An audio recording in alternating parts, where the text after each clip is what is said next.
Welcome to You Brew Kombucha. Today we're going to tackle whether or not you can brew kombucha in a beer fermenter. So while I haven't tested every single type of beer conical fermenter out there, I would say that yes, generally if it's safe for brewing beer, it's safe for brewing kombucha.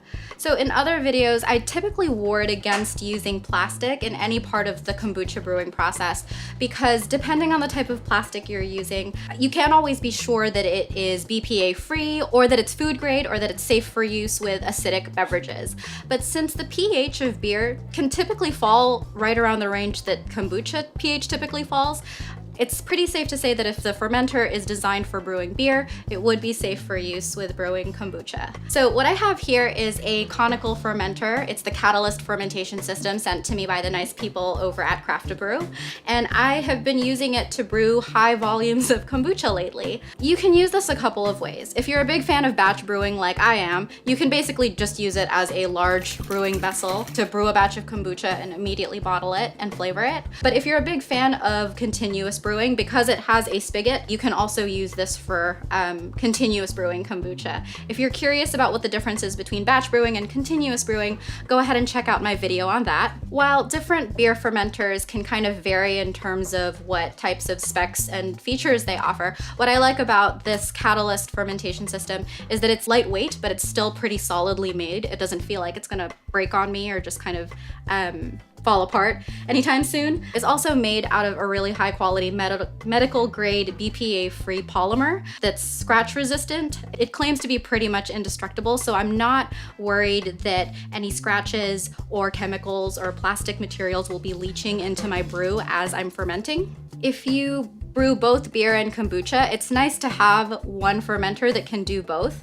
This one actually comes with a nifty trub catcher that's really helpful if you're brewing beer. It's largely unnecessary if you're brewing kombucha, but what I do like about this is that it allows for high volume brewing. So if you're like me and you go through a lot of kombucha, you can just use this as the one main vessel that you use. Some of the cons about using a beer fermenter instead of the smaller gallon glass jars that I use is that obviously it takes up a lot of space. I don't have a ton of counter space in my kitchen, so I ended up needing to put it somewhere else, which wasn't all that helpful in the bottling process because I found myself needing to kind of go back and forth between my kitchen and where I kept my fermenter just to get bottles in time as it was flowing out of the spigot. I ended up making quite a bit of a mess and ended up wasting a good amount of kombucha, but I'm sure that as I get more used to brewing in a vessel like this, that'll lessen over time. One other potential downside with using a beer fermenter is that even if it claims to be dishwasher safe like this one is, I don't know about you, but this is too big to fit in my dishwasher, so I ended up needing to rinse it out in my bathtub, which was a little bit more of a hassle than the gallon-sized brewing vessels that I'm used to typically brewing in. When I brew kombucha in this, I actually don't use the plastic lid that it comes with, and instead I cover it with a cotton cloth, just because when I'm brewing kombucha, I like to have a good amount of airflow to help with the fermentation process, which is different than how you would use it if you were brewing beer, where you would actually need an airlock. Is it worth it to use a beer fermenter to ferment your kombucha? I'd say it depends. This is a really good option for you if you brew beer and you brew kombucha, and you want to have something that can do both. It's really great for that. If you're just a kombucha brewer and you're not really interested in high volume brewing, this doesn't really handle smaller capacities very well. It's a little clunky, and the effort involved with brewing a full batch in this may not be worth it if you're only gonna brew a couple gallons in it anyhow.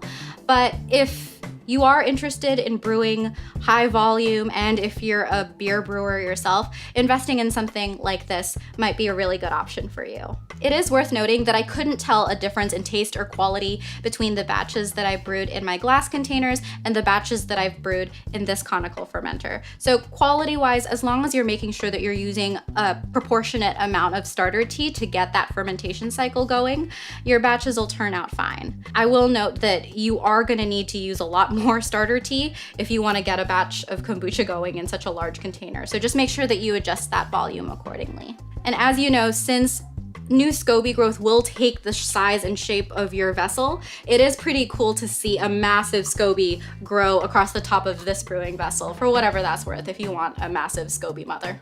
So tell me, have you brewed kombucha in other types of fermentation vessels? Do you brew in any beer conical fermenters or other types of materials?